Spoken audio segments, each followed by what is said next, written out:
Hi there, and welcome to the Skylight Books author reading series. If you'd like to learn more about us and our many upcoming author events, please visit skylightbooks.com, where you can browse our inventory, buy books, and join our Friends with Benefits Club. You can also follow us on Twitter, Tumblr, and Facebook. To speak to a real live bookseller like me, please call 323-660-1175. Thanks for your support, and enjoy. So we're going to do a reading with each of the authors here, and then they're going to have a discussion, and then we're going to open it up to Q&A, and then there will be a signing eventually at the end. Okay, so The Milk Hours.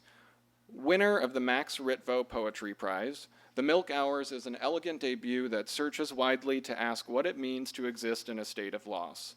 While John James begins with the biographical, the haunting loss of a father in childhood, the exhausted hours of early fatherhood, the questions that emerge from his poetic synthesis are both timely and universal.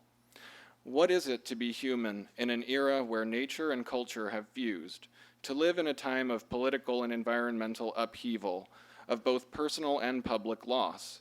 How do we make meaning, and to whom or what do we turn when such boundaries so radically collapse?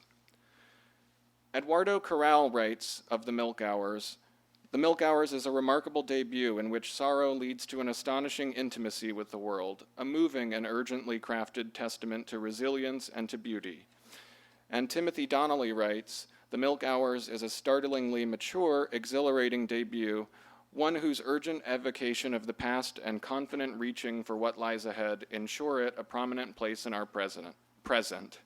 Finally, Henri Cole writes, "Out of the sorrowful fragments of personal history, John James has created a book of unusual intelligence and beauty." John James is the author of Chthonic. Am I saying that right? Okay. Winner of the 2014 Cutbank Chapbook Award. His poems appear in Boston Review, Kenyon Review, Gulf Coast, Poetry Northwest, Best American Poetry 2017, and elsewhere. Joss Charles is the author of Field, a Pulitzer finalist and winner of the 2017 National Poetry Series, whose work has been published with Poetry, Poem a Day, Penn, Washington Square Review, Denver Quarterly, and elsewhere. And Jordan Nakamura is a poet and MFA candidate at Antioch University, LA, whose writing has appeared in or is forthcoming from Zocalo Public Square, The Curator, Lunch Ticket, and Tupelo Quarterly. We're so fortunate to have these three incredibly talented authors with us today. Would you please join me in welcoming John James, Joss Charles, and Jordan Nakamura.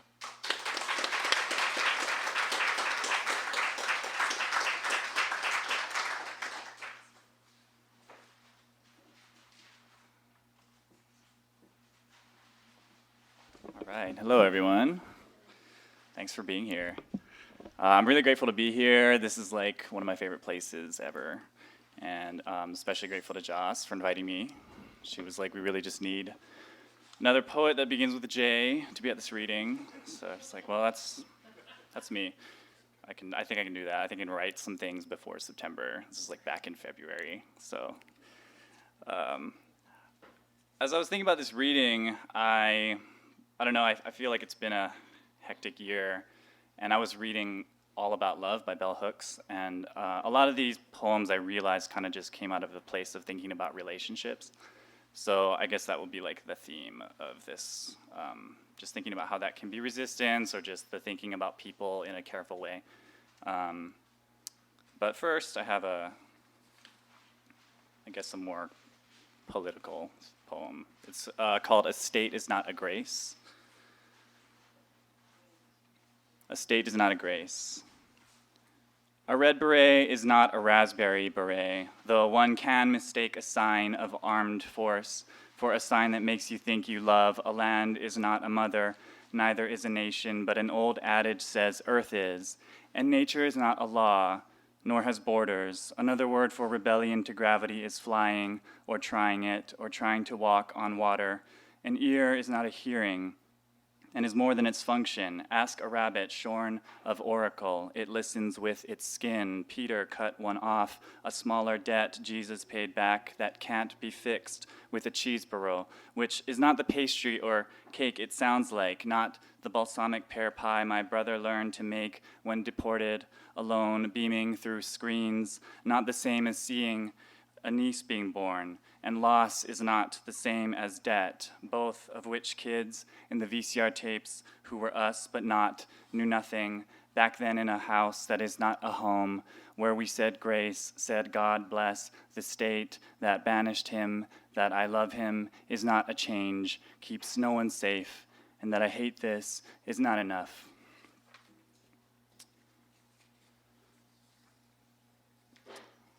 This is called improbable growth.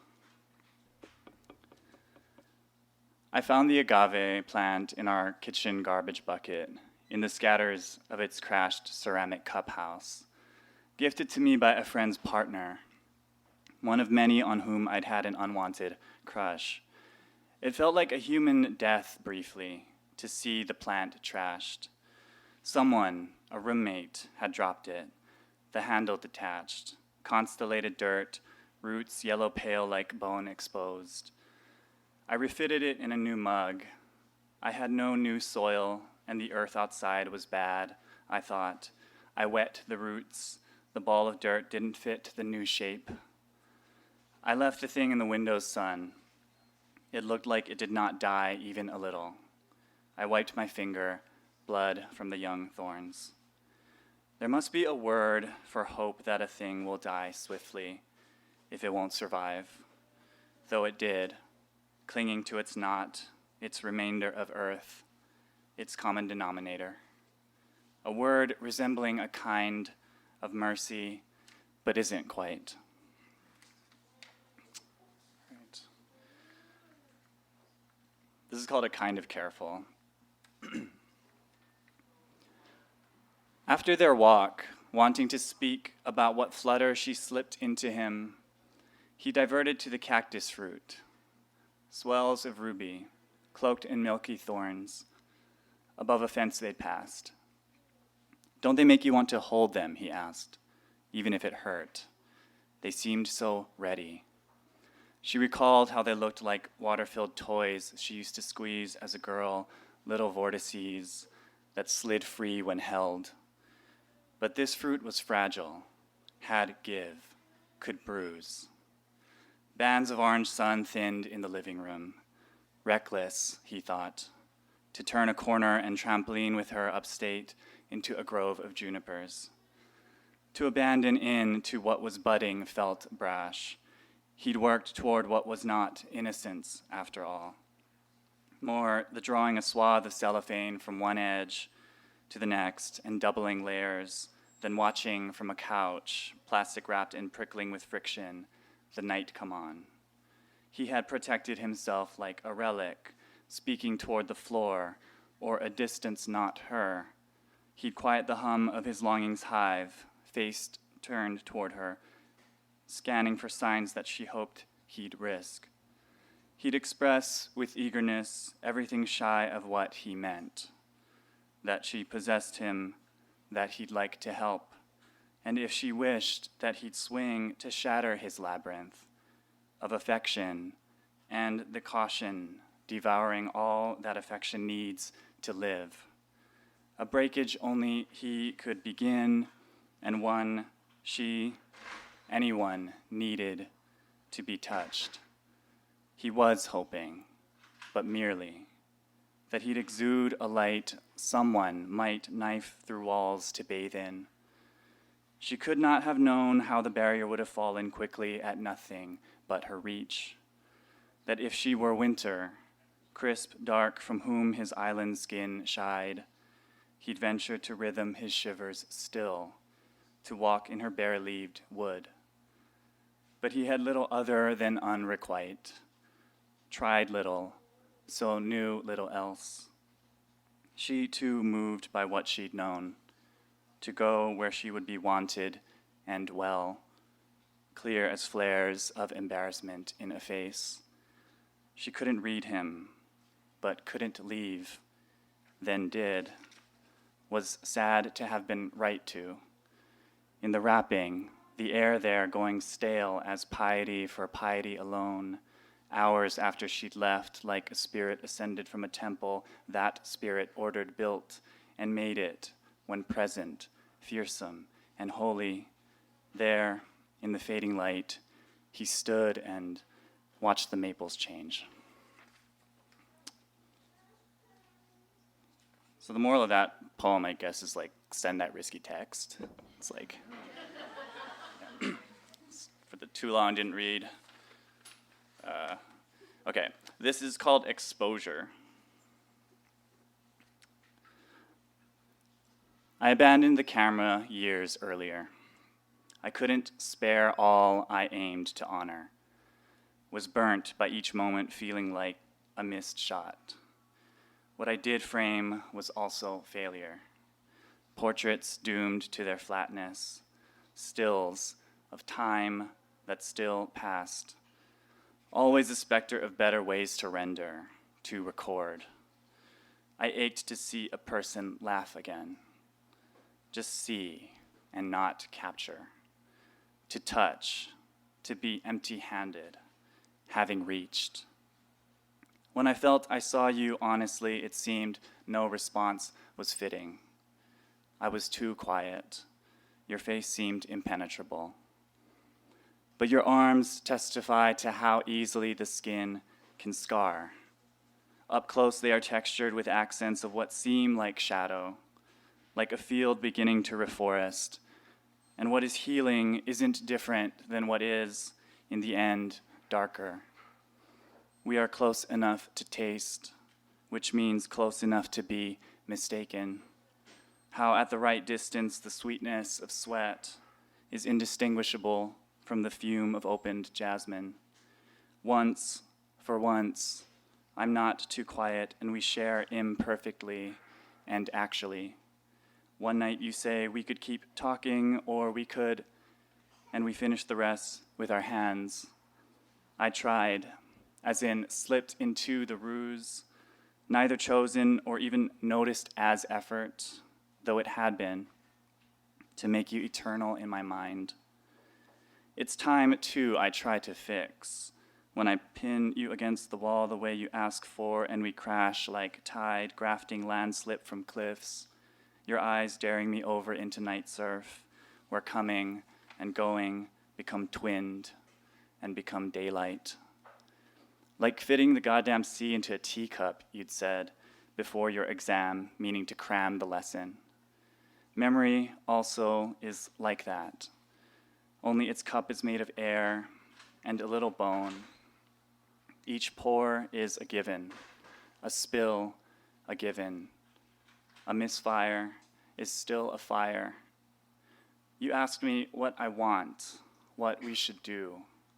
Spent and half lit, I look past you to the black and white pictures on the wall, which depict a sea of rough waves, cresting with spray. No, a hill lined with gravestones, the light clutching onto or being clutched by shade. It is never enough to tell. This all leads to leaving. I know it. And open the same. All right, this last one is called Vespers for if anyone made you think you were difficult to love. Vespers are like prayers, so that's like a vocab word. Vespers for if anyone made you think you were difficult to love. Blessed are the covertly horny and quietly alone, that they may learn to burn, dressed for work, practicing public kindness beneath the pall of a great discontent. Let the divine in the discontent be made, if not made known. Someone said, insanity is doing the same thing, expecting a different result. They said it over and over, so we'd remember, until we did. This year I'm going to fold my clothes every week as if the shapes will last forever. Or this year I will try to accept endings better with practice. Whether my last lover was my first or my last, or if they ended up being good at making me sick for not being someone else, and I was good at making them an angel in my mind as I shrank, a parched lily in a vase of seawater. Let me survive the cost. Let me reject the shame in breathing. I go to the club alone and sober and leave alone, even more sober. Robin said she's still dancing on her own, and she's Robin. I'm fine. I'm allowed to take a minute. I'm allowed to be giddy out loud. In the house of the God of sorrows, I am allowed to do this. If it hasn't happened yet, it can, it should. If someone wants, I can take someone's hand. And if they like, and if I like, I can forget all this for a minute and see what happens next. Thank you.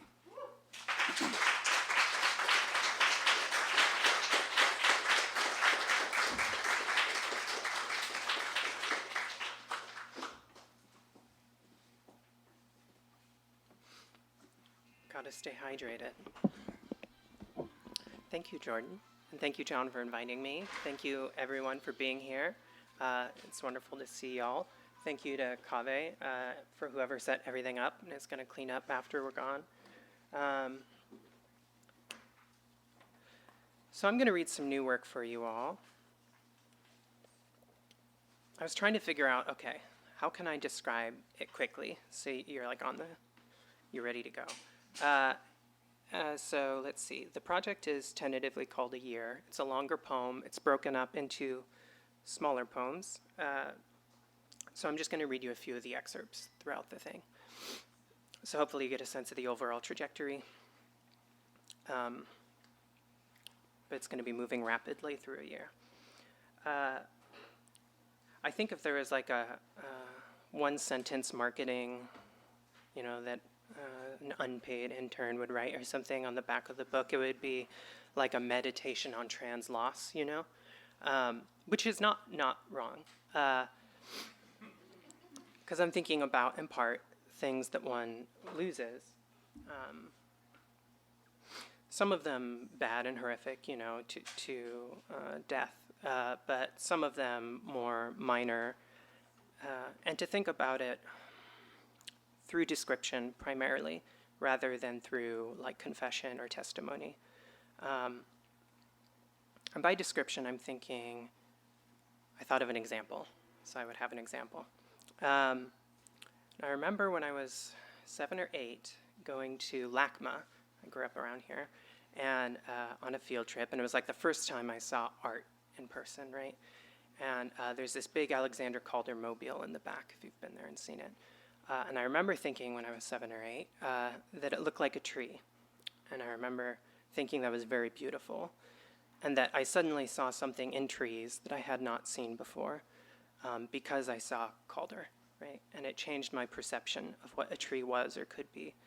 And to this day, when I see trees, I often think of Calder, right? This is not uncommon. I think this is how art is experienced in many ways. But to think of description that way, to think of the poem as a capacity to perceive something anew, to return to perhaps very old things anew.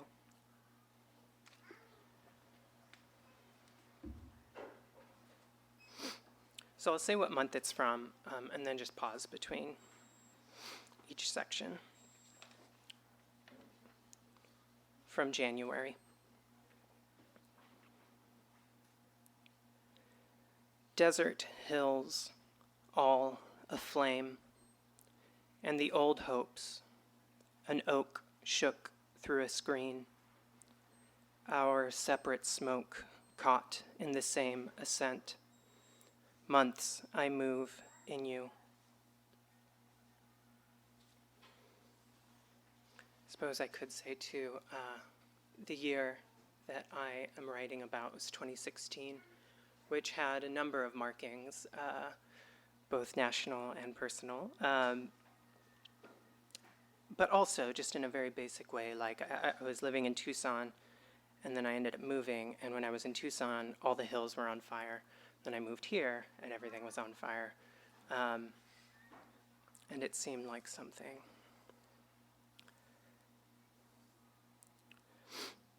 A current gives, though, as much as it has given you, who I swear, saw gone round the tide pools yesterday at noon. But the world is gone. But the world is a lake, the size of a lake.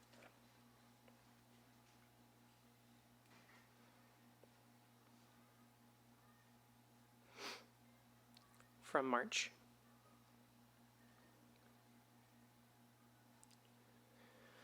The ceilings I went under, dandelions stuffed in pockets, and what was it? Dogwood? Mother stood coordinated lemons, his hair a molest of vellum. I bathed, understood, unbelievable each emblem. Signifier, me, asleep in rooms I still sleep.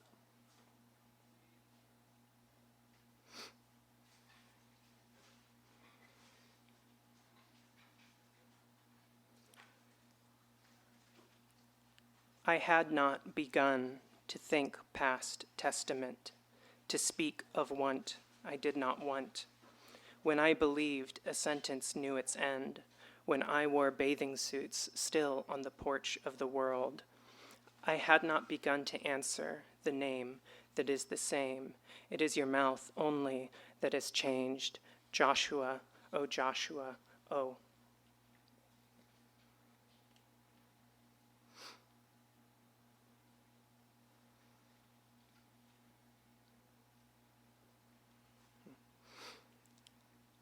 This is from May. May, for some reason, I guess when thinking of Lost 2, one thinks of relationships, or might, I don't know. That was one of the ones I was thinking of. And May, for some reason, is a very, I don't know, romantic month. So these are love poem adjacent poems from May. Gone mad, for weeks, a lantern, I linger. 110 degrees, and who would dare to leave a room? Tops of green flood the floor, awake, absenting the here I make. A man asks me to faint, asked to eat a peach on screen. I write that month only. My love is like a raven over the flood. And there is never not a flood, and balms and heads of honeycomb, and an architect in every room.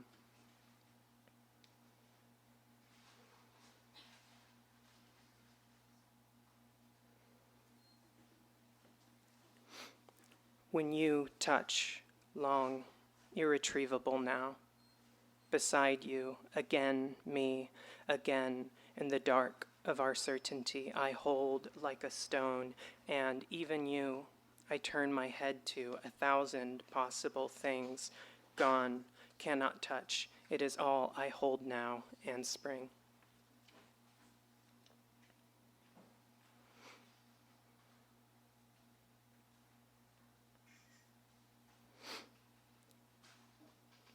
The book is a margin I go to, put holly to its lip. Loss is a proximity, a beside what one is not, to bury yourself to, a thing morrow allows, not sorrow, everything against it.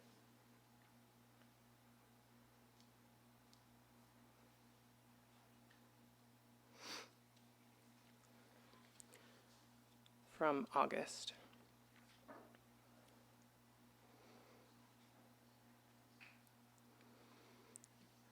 Closing time, foolish, plays above a butcher's block.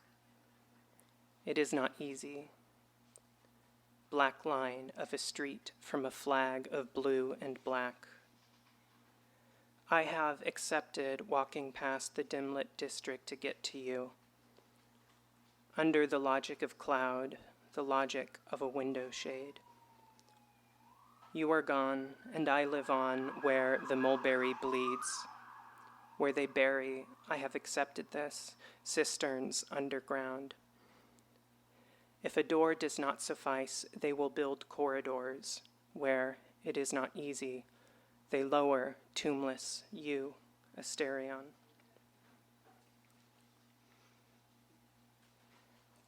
Asterion's just the proper name of, quote-unquote, the Minotaur.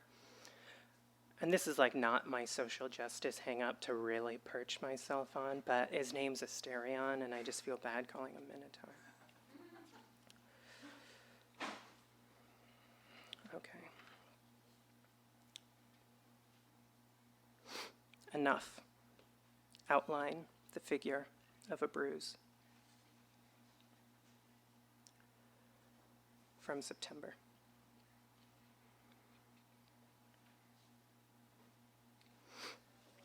A house under construction, faded fence, a pair rot in the sun. Who knew? Measurement, a parliament of lamps, where a light dims a window left open enough for you to appear.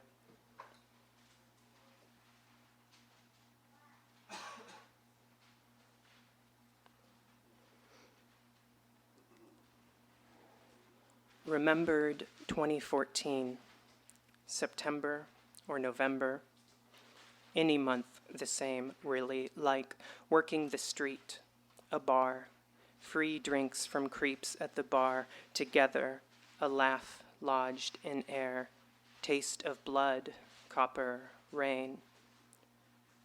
This existence, a kind of theft. The Friday you left, rain again picking up. I haven't been the same.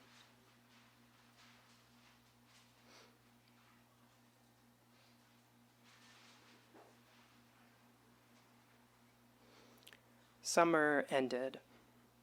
Audit of past reaping. I bought bells, augured trees. Time was in the trees. Bracken meant desert, and all night I'd sing. And I do sing. Why is it only when I sing you hear? So, how could I speak of winter? How could there be an almond tree where blossoms ring?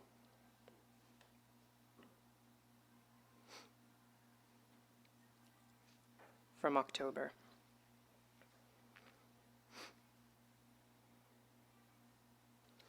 October rose up, a coastline obstructing itself. I lost something in every room they got in. How, your dreams.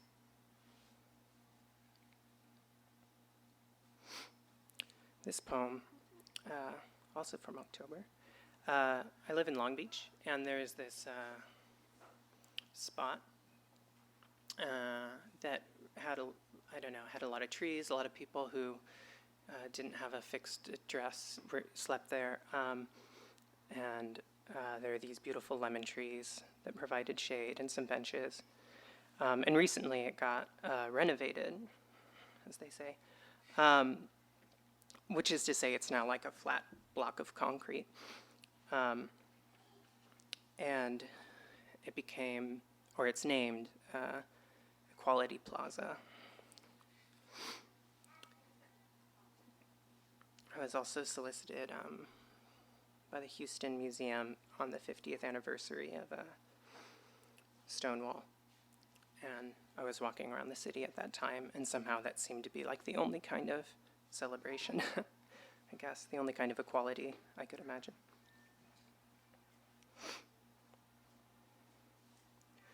Perpetual, hair falls to the floor.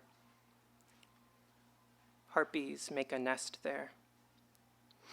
No book whose margin isn't illumined with carmine, carbon, gold. When you get back, they will say, we tore down a house and built a statue of a house.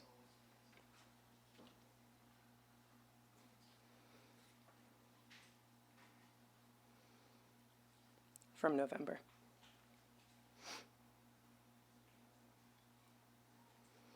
The air, winter color, national in its mass, like wool. And there are those who sort wool, and it is work to bow to fold a hand upon a hand. Election day, interred, sheltered, the wood, us.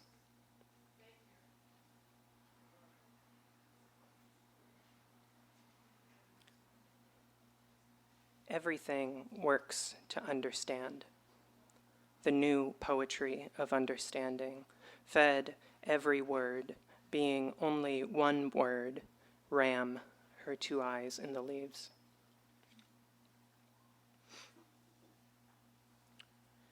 And just 3 little short ones more from December.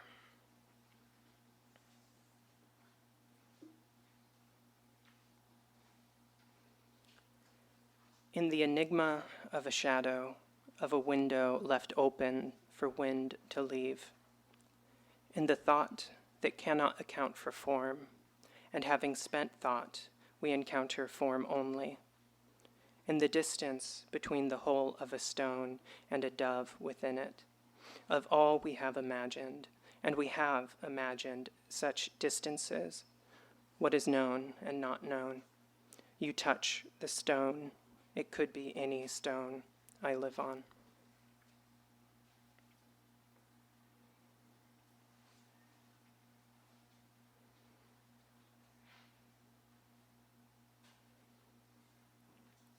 It is falling, ash in Santa Ana, falling in your year, needing Chagall's Christ irrecoverably in the evening, holding hands, ourselves, into the evening, we wept a quiet English. The day contained it.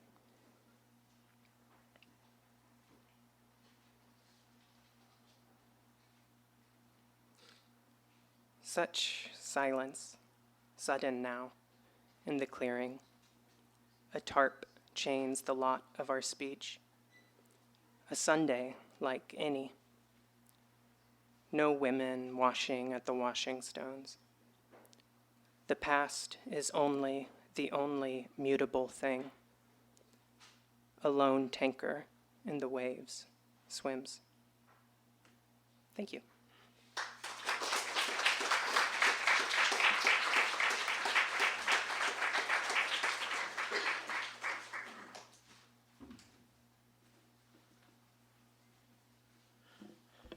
Holy crap, I didn't realize there were also people standing in the back.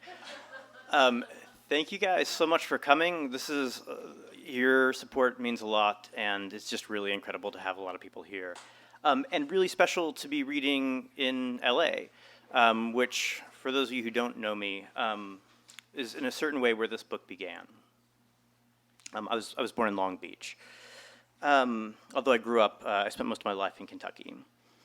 So what I like to do with this book, the structure of it is pretty cyclical anyway, so I'm going to read more or less from front to back to give you a sense of the architecture of the book, and then I'll read a couple of new poems just to give you a sense of where I'm going from here.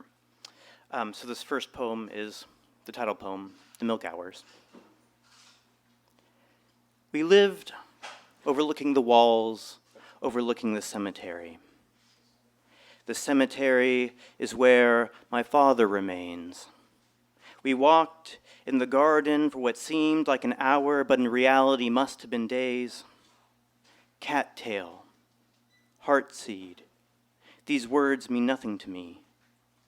The room opens up into white and more white, sun outside between steeples. I remember now the milk hours, leaning over my daughter's crib, dropping her 10, 12 pounds into the limp arms of her mother. The suckling sound as I crashed into sleep. My daughter, my father, his son, the wet grass dew speckled above him. His face grows vague and then vaguer. From our porch, I watch snow fall on bare furs. Why does it matter now? What gun? What type? Blue smoke rises. The chopped copses glisten. Snow melt smooths the stone cuts of his name.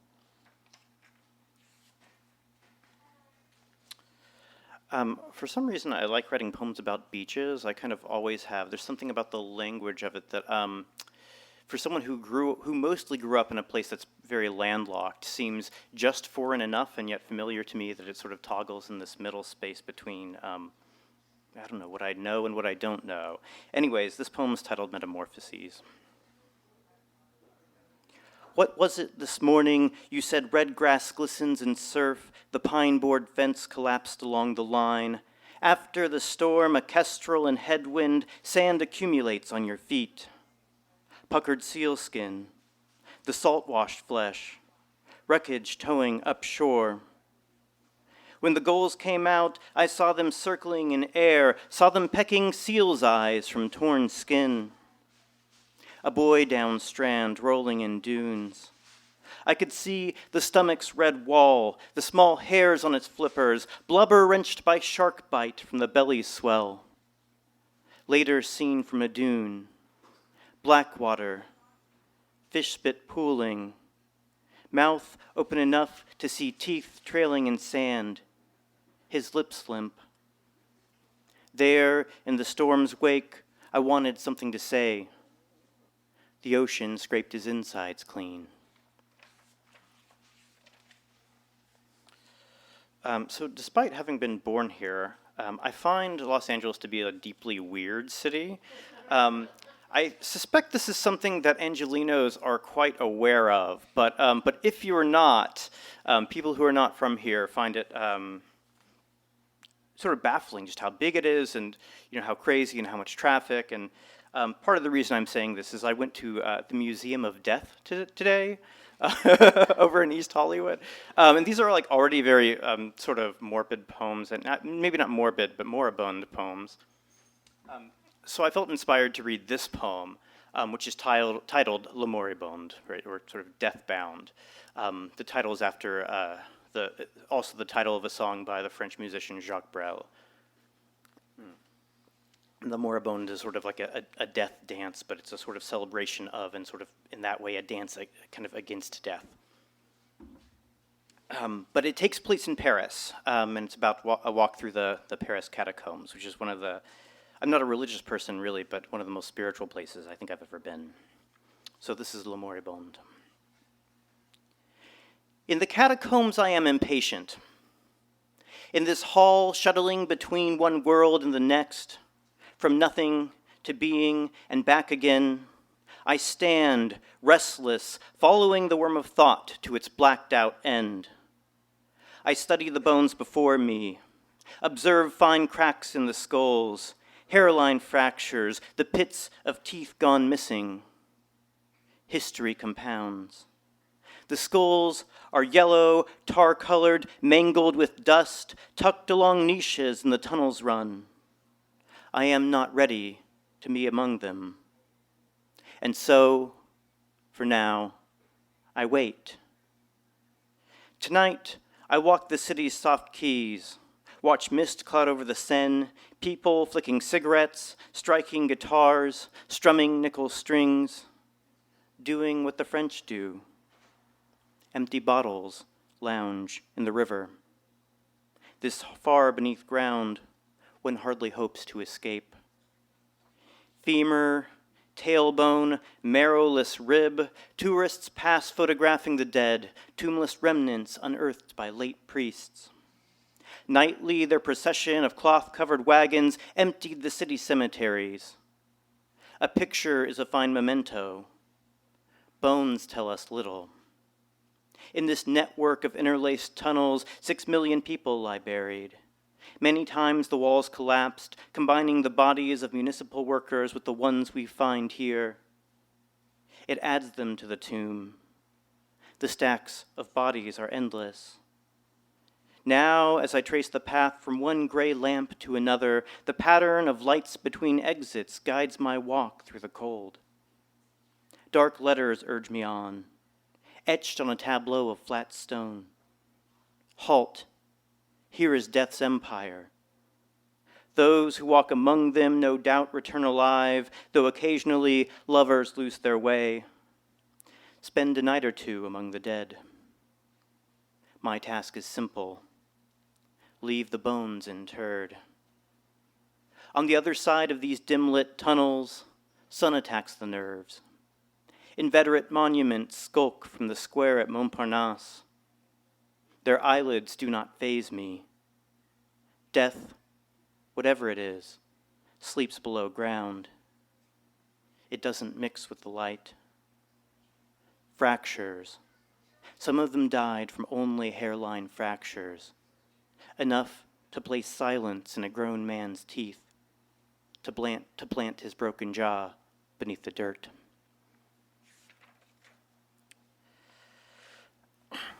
When I was in high school, although I went again recently, I used to go to this really old and really sort of funky drive-in movie theater outside of Louisville, Kentucky.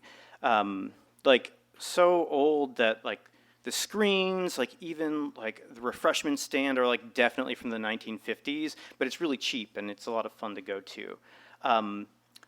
At the same time, if you've ever been to the Ohio River Valley, it's like the worst allergies you'll ever experience. And this place opens up in like May, right, when like allergens are like really, really bad. And I never had this. It's sort of funny to like talk about a poem that's sort of about allergies, but I never had allergies until I was like 21, and then they kind of like weirdly developed. Anyway, so that's sort of how this poem came together. It's about other things as well, I suppose, as all poems are. This is Spaghetti Western. In Georgetown, Indiana, the steel projector reels. The desert stretches blankly before us, a red plain constellated with rows of dry mesquite. Stone wall, still screen, a single emptiness, I suppose, throwing gray light over the tops of parked cars. John Wayne surveying the valley in a pair of seared chaps. Behind us, low hills roll off. The highway, congested, winds between them, an inflamed artery subjected to cloud cover. Nothing avoids the firm gaze of commerce, not the taut sky, the lake water rippling beneath it, not the fields of wild fennel, their tiny yellow flowers scattering spore dust, sycamores doing the same. Tree sex, we say, then nothing. Cowboys rehearsing their pose. Because that's what makes you sneeze. It's like tree sperm. So the poems that Henri Cole describes in his blurb of this book, and talking with Henri, it's funny because I don't think he like completely understood the book. In some ways, I'm kind of flabbergasted that he selected it. But I think his favorites were these ones that he describes as poems about a, quote, tormented Kentucky landscape. Those are like mostly in the back of the book, but I'm going to read a couple of those. So this is Kentucky, September. My grandfather stood outside smoking, watching the migrant workers bend over the bare furrow. I was in the cross barn stripping leaves from green stalks, knowing God was cruel, that he must be. Even on a map, South America looks like a sick heart. I hung the leaves from tiered poles and let them dry in the heat. Once, we found a she-goat dead, her belly split, and blood trailing over an arched rock. Something about her innards spread across the ground made me think of nakedness. My grandfather took the carcass in his arms and carried it to the driveway, where I said a short prayer. Stripping finished for the night, I sat next to my grandfather on a wooden bench behind the barn, hands beneath my legs, our backs cocked against a bale of hay. Bats erupted from the silo like buckshot. Then I realized this wasn't my grandfather, and these weren't my hands. All of this was a pasture resembling heaven. Heaven was a meadow in time. The moon rose over the empty fields, wedging shadows together in the dirt. Clock elegy. Outside, the day collapses. White moths crowd around the porch. The hall clock runs like a wedding stone, turning in my stomach's pit. With a spade, my mom begins to dig, shoveling dirt where the river's been. I check the sleeves of my father's coat for words he might have left. Handbells, their tinny sound invades the yard. Shadflies gather on the swollen lake. Inside, my mother smooths the sheets that stretch my father's bed. By noon, light pinholes through the clouds, but my eyes refuse to adjust. Sirens, a warning sign. I taste the cut in my mouth. Years I've slept right through. After this, I'll read a couple of new poems and close things out. The field is steeped with the violence of horses. Night descends blue hills, and I attempt to weigh distance as a calf tests its footing to the water hole. On the front porch, my cat devours a hummingbird. He beats the brilliant body with his tufted paws. He breaks its wings, swallows whole the intricate bone house. Inside, the pilot light is burning. My sister's friend with the coal eyes is over. Gradually, I crawl into bed, aching for more light. In the dooryard, a young boy stoops to pluck feather from feather until his hands are sore. So prone to sadness, this thief. I take my glasses off and lay them on the table. The shadow of a tree rests inside my palm. This spring, I commemorate my father's death by tacking deer horns above the door. My hammer strokes disperse an assembly of hens waiting around for me to scatter their seed. A mile away, the river is abundant. It breaks its sudden excess on a limestone bridge. A big axled wagon tips into the water where white mud washes the coachman clean. This is a custom he repeats every year, coming and going until his wheels give out, coming to wet his tongue. Dawn chalks over the horizon, rendering the sky a storm-blotched red. The outline of a cow appears on the hill and then dissolves into the fog. I follow her path with my ear, listening as a bell sounds out the trail. It is mine, this world of bread and skin and stone. Lay me in the field with all the fallen horses. All right, just a couple of new poems. So I moved, I suppose, back to California about a year ago, although I live in the Bay Area. And the weather for about 2/3 of the year is like exactly what I expected, right? It's like kind of gray, about 70 degrees, blah, blah, blah. But I didn't realize like how rainy the rainy season was going to be. I've heard that this past year was like a particularly bad rainy season. But I was thinking about that and also thinking, sort of experiencing a bit of nostalgia in terms of like the vegetation. I mean, I'm used to the East Coast, and so it was all kind of strange to me. Anyway, so I wrote this poem, California Winter. Hiking near Sausalito, wind slaps my skin. Bitterns turn on the horizon, pick fleas from the marsh grass jutting up along the beach. I lurch through a great opium of pines, halls of redwood shuttling me toward sea's edge. Strike at the path with a stick so old my father's father might have held it, had he made it this far, this coast, this sea. Landlocked, I grew up. Barges floating coal down a muddied river. Grackles cackled. Black oaks lay down their roots by the fern. In summer, I walked my daughter to a garden 20 blocks from the capital, picked quinces and persimmons, June berries and thyme. Hose in her hand, she turned it to the sky, let drops fall down upon her, a makeshift storm. Cliffs and bluffs, shrubs of manzanita spot the hill. The ocean fluxes in, breakers bursting on low dunes, stagnant in mid-afternoon, listless in the tide's revising loop. Waves buoy me over sunk wharves, dead grass, the gray beach punctuated with cans, driftwood, egrets, laughter, rain. And one more short one to close things out. Thank you guys so much for your attention. This piece is called A Thicket in Time. My daughter pushing bags of rice on the floor. Her mother in the kitchen heating up broth. A turkey from which I've plucked ligaments, tendons, spine and skin, the parts that aren't worth eating. I throw them to the dog. Aging husky, eyes like cut gems, and drop the rest between floating specks of sage. Pot so big, the baby might have fit.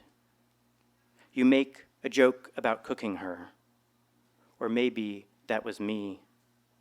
It's hard these days to keep the details straight. Thank you.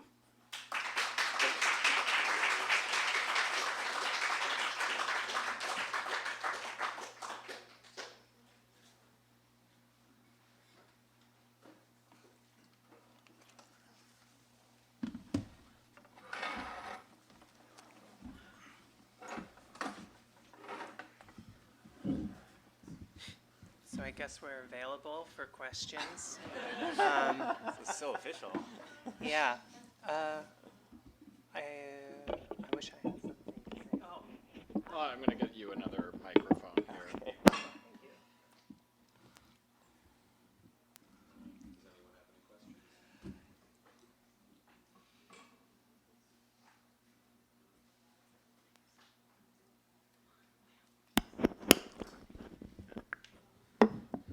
Yeah.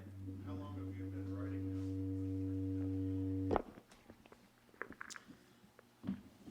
How long have I been writing? I mean, that's an impossible question to answer. I've been writing forever. I mean, for as long as I can remember, being conscious and having a notebook. I've been scribbling things down. I didn't necessarily think that I was going to be a poet, though. I wrote a lot of stories when I was a kid, and I remember I won a contest when I was in second grade for an illustrated story called The Dragon Man. So that was my first literary award. And yeah, I mean, beyond that, I started taking creative writing classes in college, and that's when I started becoming serious about it. But then it was another, 8 years after that before this book was ready to be published. And there's a lot sort of left over. I mean, the next book now is sort of halfway done. There was a lot of kind of leftover pieces from writing this book that now are sort of contributing to a new project. But yeah, it took me a long time to sort of develop and to get this book where I wanted it to be.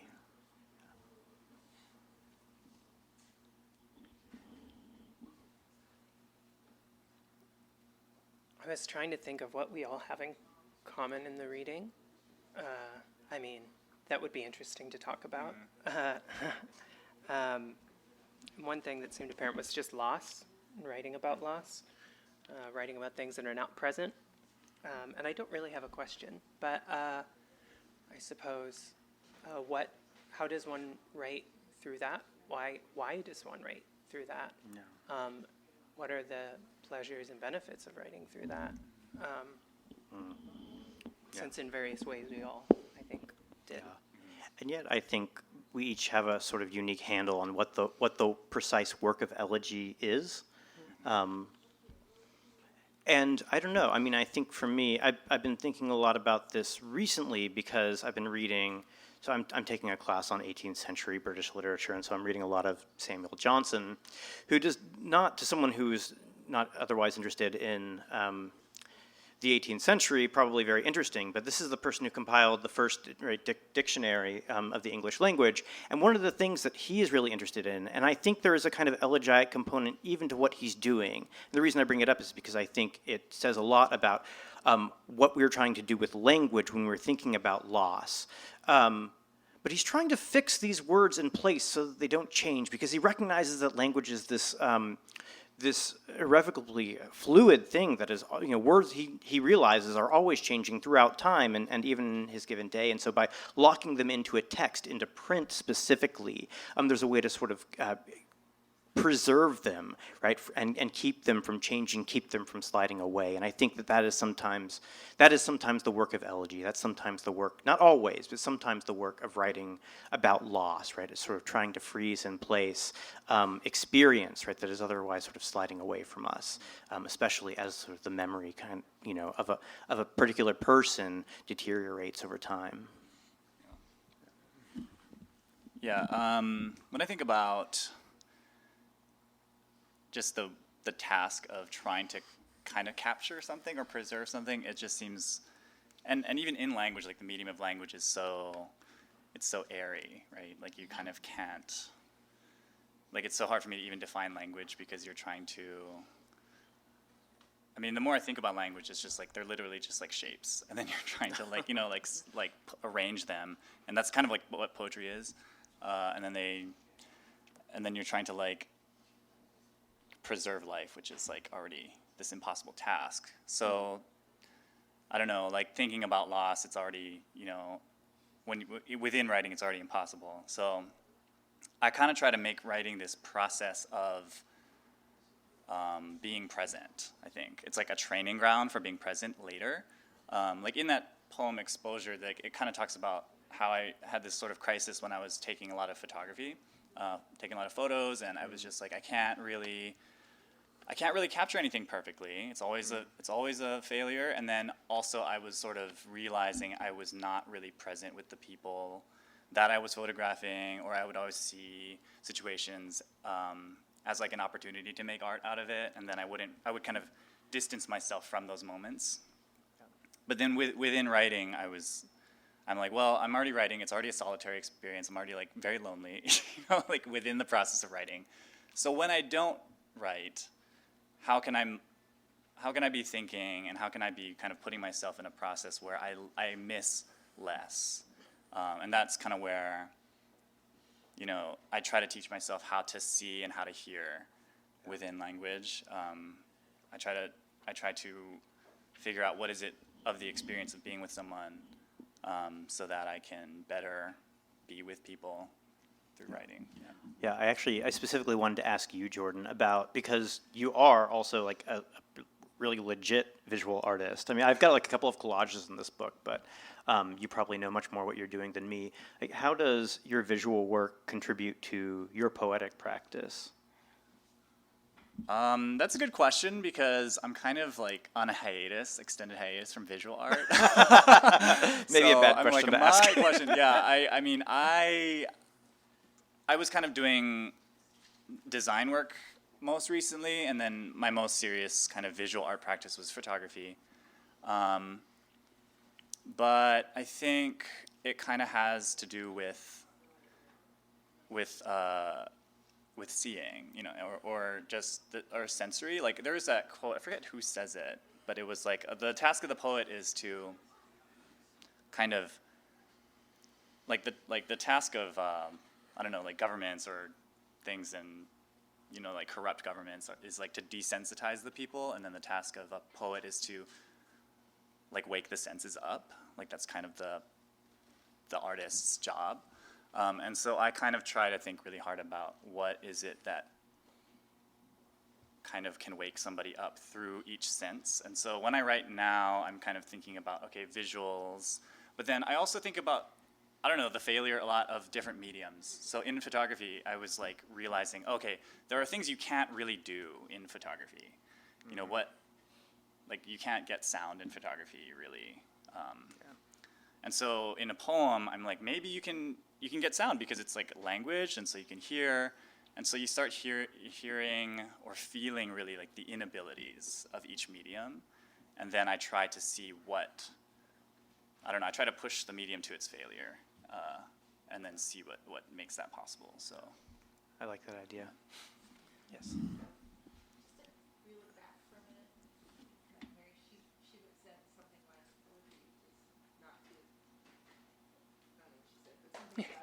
for contemplating something. I just wanted to bring it back to Joss, who started this wonderful question about writing about loss. Mm-hmm. So I only ask questions I want to answer myself, so I would love to hear your thoughts. Oh, yeah.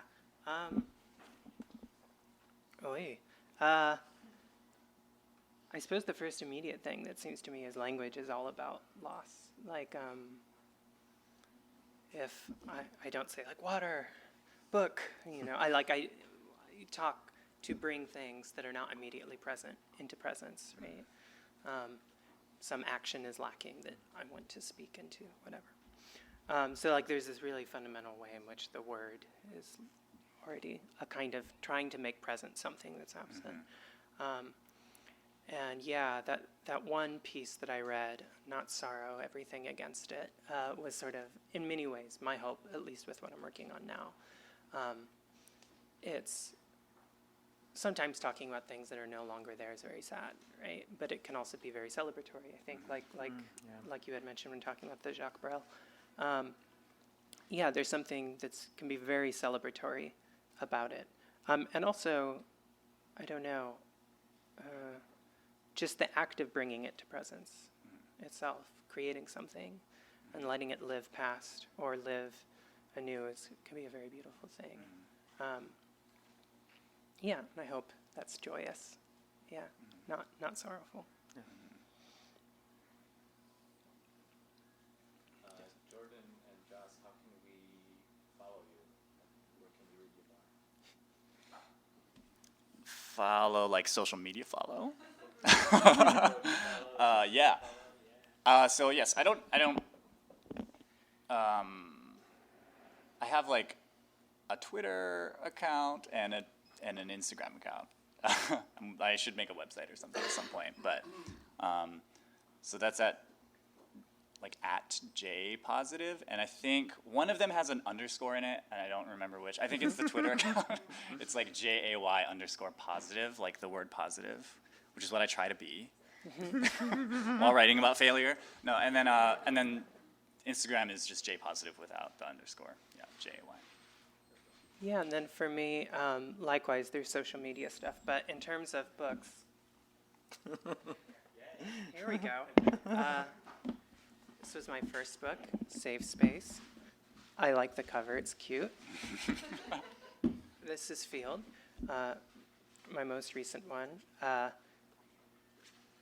think it's the one you should buy. No, you should buy all of them. You should buy both. They're both really good. I've read both, and they're both really good. Yeah. Field got shortlisted for the Pulitzer.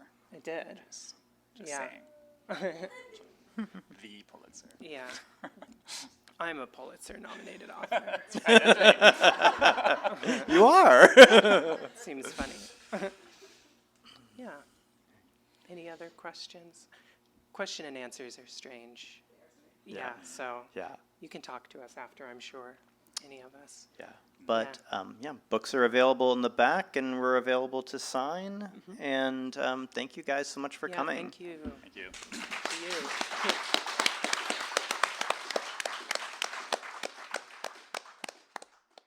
You've been listening to the Skylight Books author reading series. Don't forget, you can listen to this and all of our other great podcasts at skylightbooks.com. Thanks again for stopping by, and we hope to see you soon.